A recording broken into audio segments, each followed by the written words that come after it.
Hey guys, so I wanted to go ahead and cover something nice and quick. I don't have any slides prepared for it. I'll admit part of this is so that I can test out editing audio, hopefully give you guys a easier listening experience. What I want to do here is to talk about bond strengths and the energies required to break bonds. We'll start with ionic compounds. The first thing to remember is that when we talk about atoms or ions, we're usually just talking about spheres. Okay? Just think of the atoms as balls that are packed together in a three-dimensional space. Right? So like marbles filling a jar. They're all packed as close together as they can get. And, of course, you also remember that negative ions and positive ions are pulled together. Positive ions push other positive ions away, negative ions push other negative ions away. And they feel an electrostatic force that is equal to negative K, Q1, Q2 over R squared. K is just a constant that will convert charge and distance into a force. But this is the charge on one of our ions, this is the charge on the other ion, and this is the distance between them. So the important thing to remember for R is that it's not talking about the sort of gap in between the spheres. Instead, it's talking about the distance between the centers of the spheres. So you have, radius 1 and radius 2. Right? So the force, the electrostatic force between the ions is determined by the size of the charge of each ion, plus 1, plus 2, plus 3, minus 1, minus 2, minus 3, and the size of the two ions.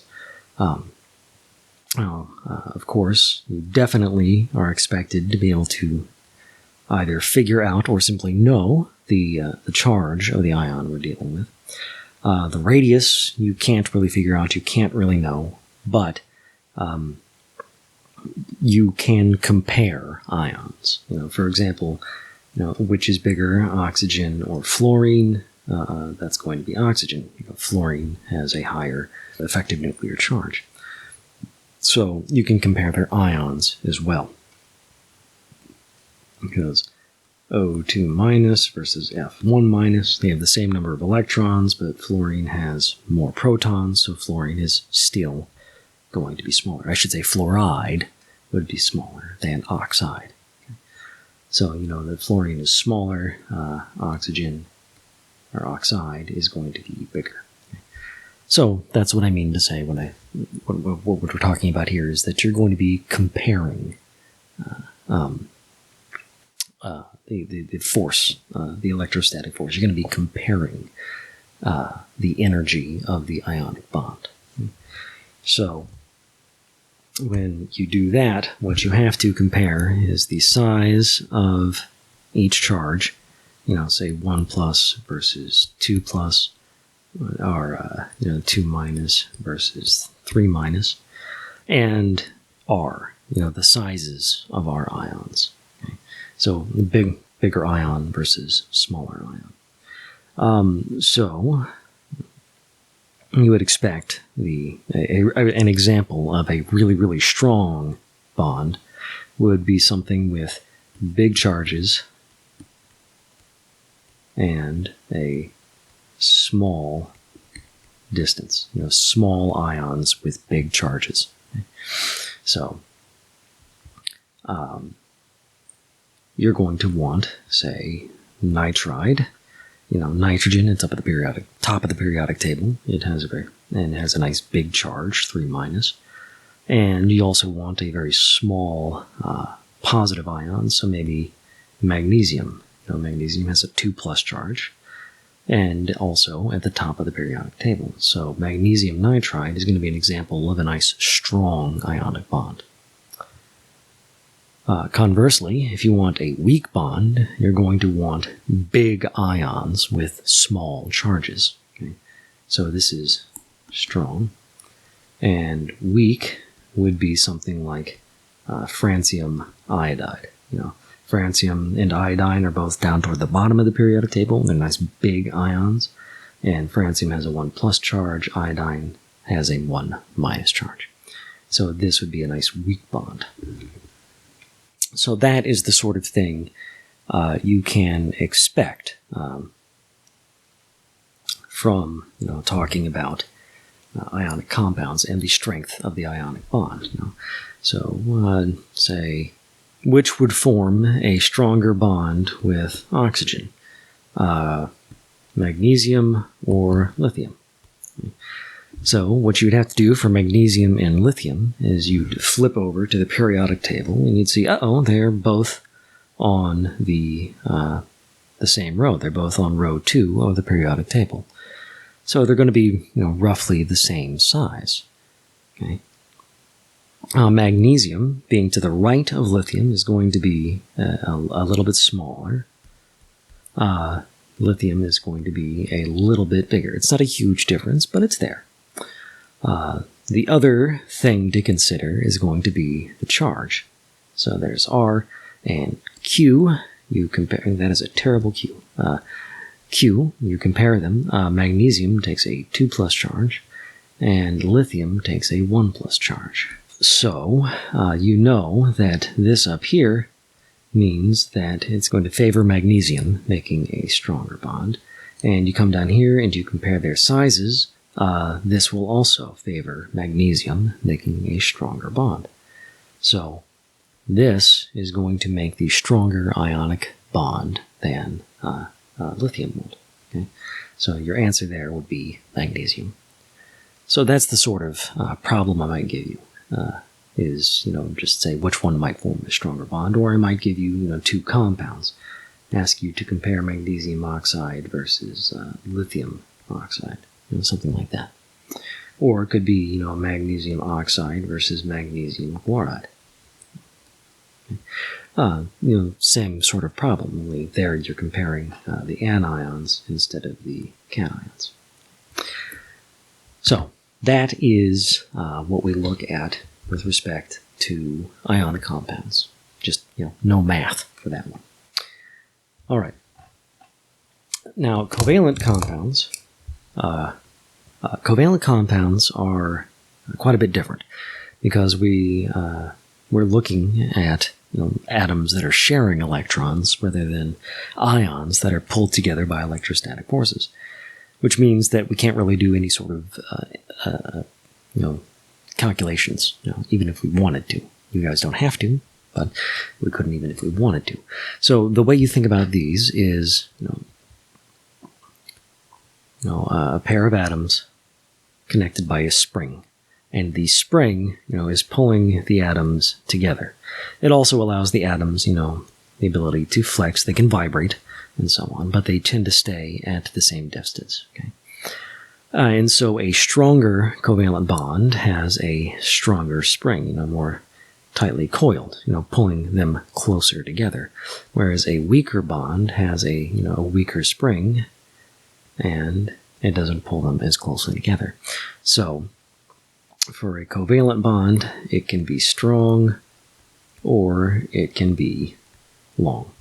So a strong bond is a short bond. So maybe that's another way to think about it. The S's go together. A long bond is a weak bond. Now, what I should say there is that a longer bond is a weaker bond, a stronger bond is a shorter. And we can actually measure these. We have various techniques for measuring them. Now, the length of the bonds,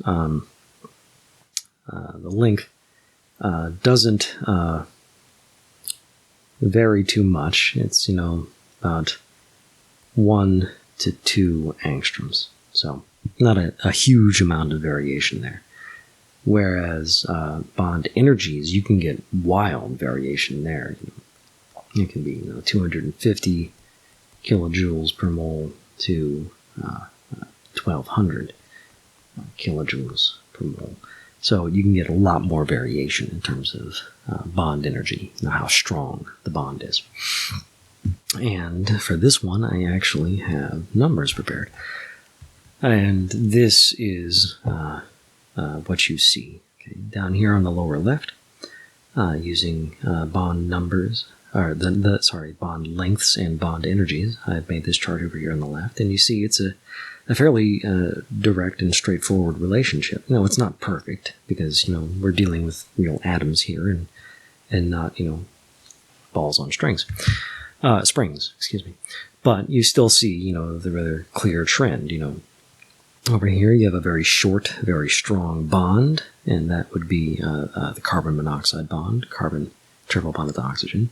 And over here on the lower right, you have a very long, very weak bond with the carbon-nitrogen single bond. Now, the difference in bonds here is it's not a huge difference. It goes from 1.13 angstroms to 1.54 angstroms. That's not nothing. It's a 30-40% difference. But it's nothing compared to the variation in bond energies, which can go from 290 Kelvin or kilojoules per mole, up to 280 kilojoules per mole. That's a difference of almost 400%. So it can be 300%. It can be very significant, a huge difference in terms of bond energy. And that's just the way that the bonds work. If you bring the atoms too close together, then those electron clouds will start to interfere with one another in an unhappy way. If you bring them too far apart, then the valence electrons just can't interact and form the bond. So smaller changes in bond length are much more important. They're much more significant. Whereas bond energy can vary hugely without a huge change in bond length. Over here on the right, we see another important distinction. It's the difference between single, double, and triple bonds. This is something else you need to know. A single bond is going to be longer than a double bond, and a double bond is going to be longer than a triple bond because single is weaker than double is weaker than triple. Okay? And that should be fairly obvious, fairly straightforward.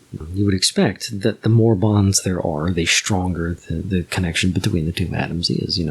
One spring versus two springs versus three springs. It pulls harder on them, holds them closer together, makes the bond stronger. And it's the same straightforward relationship for all three of the groups we're looking at: carbon-carbon bonds, carbon-nitrogen bonds, and carbon-oxygen bonds. So even without knowing numbers, you can always compare bonds just by looking at how many bonds there are. You expect a double bond to be stronger than a single bond, a triple bond to be stronger than a double bond. So that is the sort of problem you could expect. I couldn't ask you to compare a carbon-carbon bond with a carbon-nitrogen bond or a carbon-oxygen bond because that depends on quantum mechanics of a nasty sort. But you can compare carbon-carbon bonds, and you can compare carbon-nitrogen bonds to one another. You can't compare carbon-carbon with carbon-nitrogen. But that is what you need to know. The stronger means be strong or it can be long. So either way, when you're looking at ionic and covalent bonds, close together equals a strong bond. Okay. It's kind of for different reasons, kind of not. We're dealing with electric forces, so there are some relationships there. But just remember, close together means strong bond. Okay. All right, and that will do it for this section. We'll see you again in Lecture 12.